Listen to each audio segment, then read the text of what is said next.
Hello दोस्तों, Mishra ma'am की class में आप सबका स्वागत है। आज हम पढ़ेंगे आईएससी की एक प्रमुख कविता अंधेरे का दीपक, जिसे लिखा है हरिवंश राय बच्चन जी ने। यह कविता एक आस्थावादी, आशावादी कविता है। इस कविता में उन्होंने प्रकृति के एक दृढ़ सत्य नियम का उजागर किया है और उनका कहना है कि जो आज बसा है वह कल उजड़ेगा और सुखमय क्षण आते जाते रहेंगे, दुखमय क्षण आते जाते रहेंगे। लेकिन हमें साहसपूर्वक हर दुख का सामना करते हुए अंधेरे से बाहर निकलना है और इस अंधेरे से बाहर निकलने के लिए हमें आशावादी होना बहुत आवश्यक है।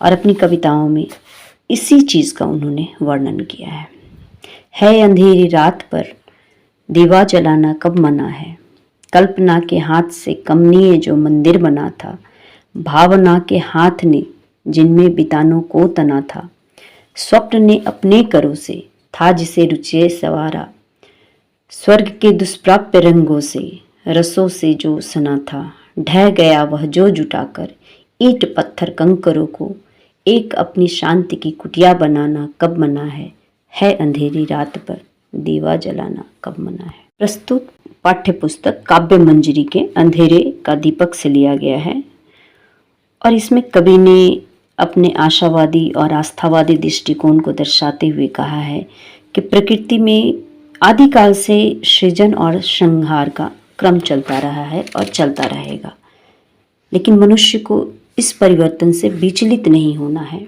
और नहीं धैर्य खोना चाहिए। कवि ने दुख और सुखों के संघर्ष से जुटे हुए मानव को धैर्य धारण करने की शिक्षा दी है। उन्होंने कहा है कि जब चारों तरफ अंधेरा घिरा हुआ हो और बहुत कठिन परिस्थितियां भी आपके सामने आ जाती हों, तब भी आपको निराश नहीं होना है। आशा रूपी दीपक को जलाए रखना है।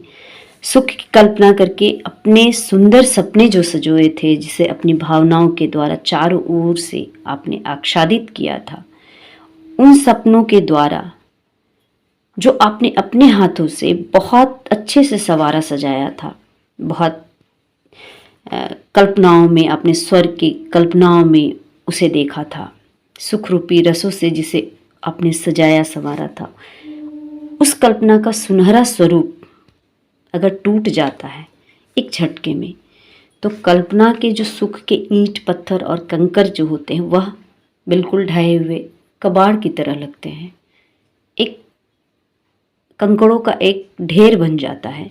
ऐसे काल्पनिक सुख रूपी भवन के ढह जाने पे हमें निराश नहीं होना चाहिए। निराशा अगर आती है तो भी हमें धैर्य धारण करते हुए शांति के साथ अपनी छोटी सी कुटिया फिर से बना लेनी चाहिए और ऐसी कठिन एवं दुख के क्षण में अपने आप को निराश नहीं करना चाहिए। और उन्होंने यही कहा है कि फिर से आशा रूपी दीपक को जला लेना चाहिए। हमें कवि ने अपने दुख को व्यक्त करते हुए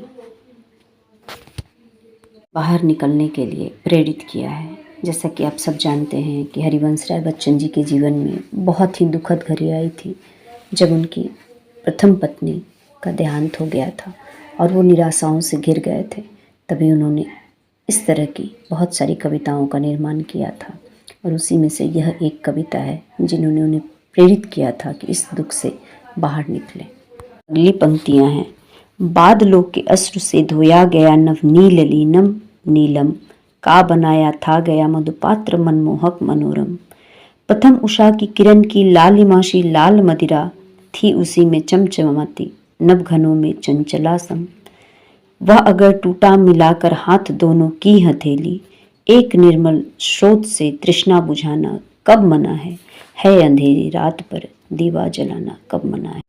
इन पंक्तियों में कविवर ने काल्पनिक सुख को प्रकृति के अनेक उपादानों से तुलना किया है।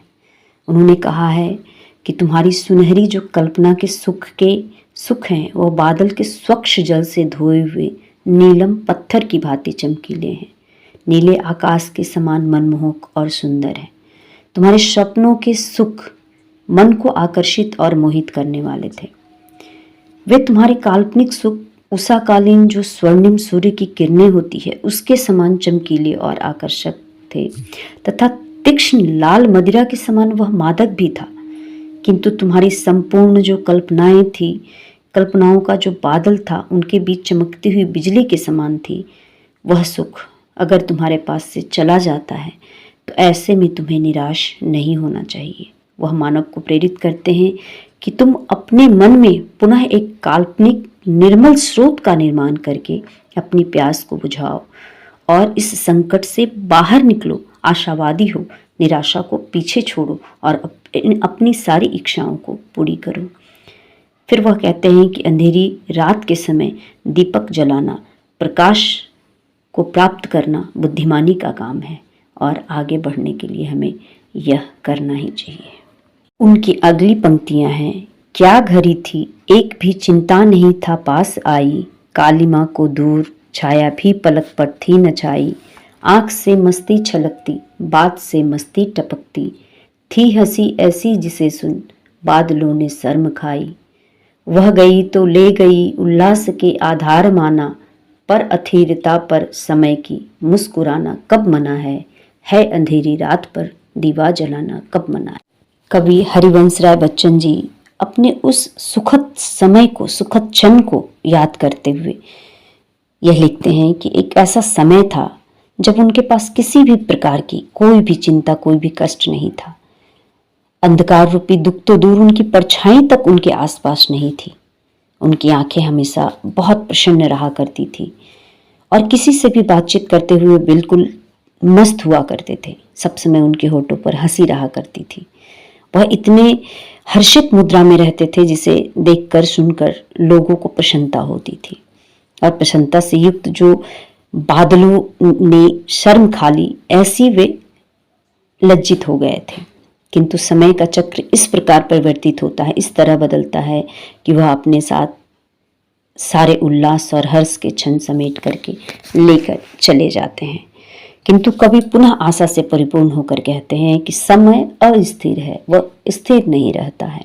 तो जिस तरह उनके जीवन में वह दुखद क्षण आया जब उनकी पत्नी का साथ उनसे छूट गया, फिर भी उन्होंने निराशा को अपने ऊपर हावी नहीं होने दिया और पूरी तरह आशावादी होकर के जीवन के उतार चढ़ाव को समझते हुए वह फिर से प्रसन्नचित्त हो गए और उन्होंने कहा कि कोई भी अंधेरी रात आती हो तो दीपक जलाकर प्रकाश कर लेना चाहिए।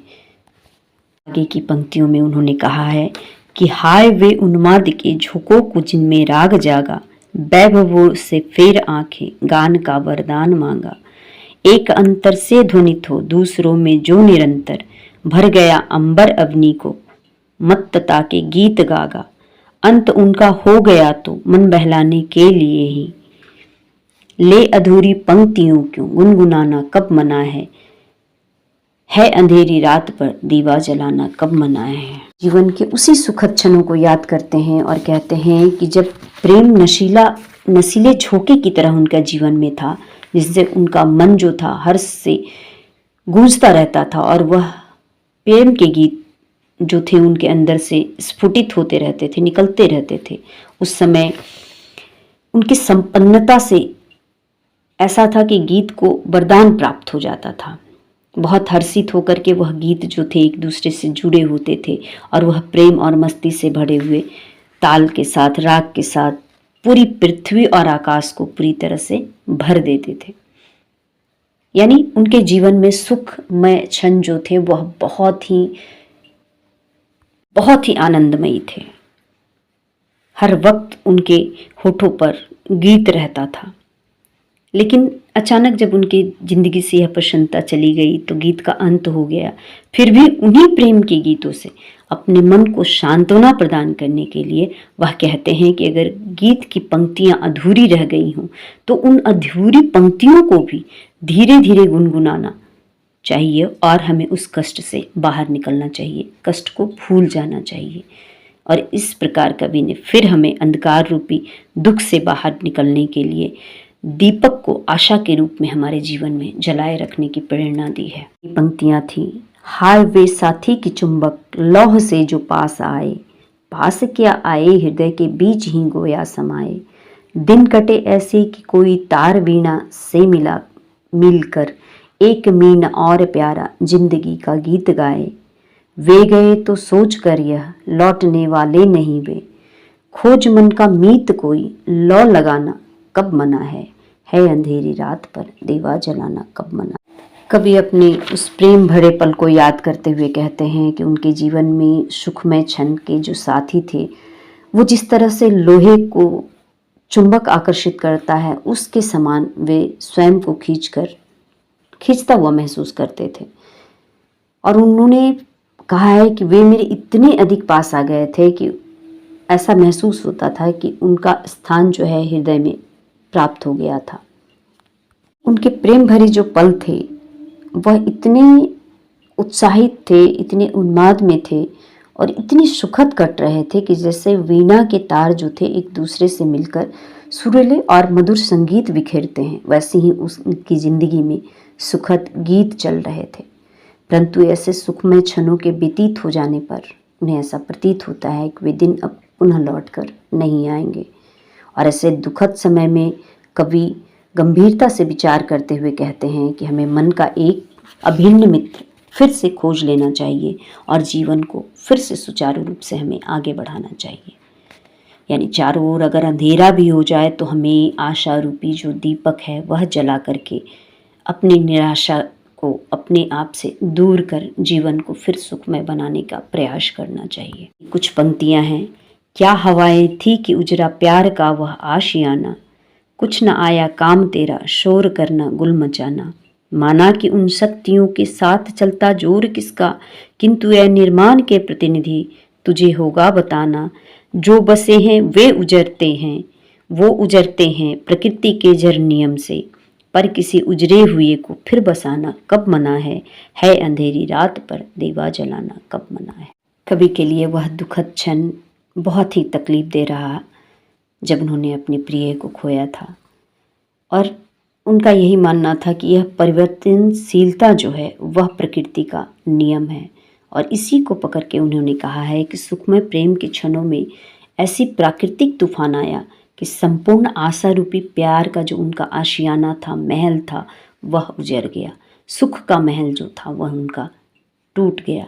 और वो कहते हैं कि अपने सुख के क्षणों को बचाने के लिए उन्होंने बहुत प्रयास किए, किंतु उनकी आवाज़ और शोर उस प्रकृति के सामने सब व्यर्थ रहा, उनका कोई उपयोग नहीं रहा। कभी प्रकृति की शक्ति को बिल्कुल तहे दिल से स्वीकार करते हैं और कहते हैं कि इस प्राकृतिक शक्ति के सामने किसी का भी जोड़ नहीं चलता है। परंतु फिर भी वह मानव से कहते हैं कि तुम्हें यह सोच कर धैर्य रखना चाहिए कि तुम पुनः निर्माण कर सकते हो, क्योंकि यह प्राकृतिक नियम जो है वह स्थायी नहीं है। प्रकृति का दृढ़ सत्य नियम है कि जो बसा है वह उजरेगा। आज जो सुखमय क्षण है वो कल नहीं रहेंगे। सुख और दुख जो है यह एक साइकिल की तरह घूमते रहेंगे। दुख आने पर हमें सुख की आशा कभी नहीं छोड़नी चाहिए। उन्होंने बहुत आशावादी रहते हुए हमें यह प्रेरणा दी है अपनी हर पंक्ति में कि आशावादी दृष्टिकोण अपना करके हम अंधेरी रात में भी एक दीपक जला करके प्रकाश को प्राप्त कर सकते हैं। यानी संकट की जब घड़ी हो, चारों ओर सिर्फ अंधेरा ही अंधेरा हो, तब भी हमें अपने अंदर के प्रकाश को, आशावादी प्रकाश को जलाए रखना है और उस एक आशा के दीपक से ही हमें जीवन में आगे बढ़ने की प्रेरणा मिलती रहेगी और हम आगे बढ़ते रहेंगे। इस पूरी कविता में हरिवंश राय बच्चन जी ने हमें आशावादी रहने की प्रेरणा दी है। उन्होंने हर एक पंक्ति में हमें यह समझाया है कि प्रकृति में सृजन और संहार का जो क्रम है वह कभी नहीं रुकता है, वह निरंतर चलता रहता है। समय अस्थिर है, वह एक जैसा कभी नहीं रहता। और इस उतार चढ़ाव के पल में प्रकृति के सामने जब हमारा जोड़ नहीं चलता है तो हमें आशावादी होकर के उस दुख से निकलने का रास्ता ढूंढना चाहिए। और उन्होंने दीपक को प्रतीक कहा है कि दीपक जला करके जिस तरह से अंधेरे को दूर किया जाता है, उसी तरह हमें आशावादी होकर के अपने जीवन में अपनी निराशाओं से बाहर निकलना होगा, तभी हम सफल जीवन जी सकेंगे। धन्यवाद।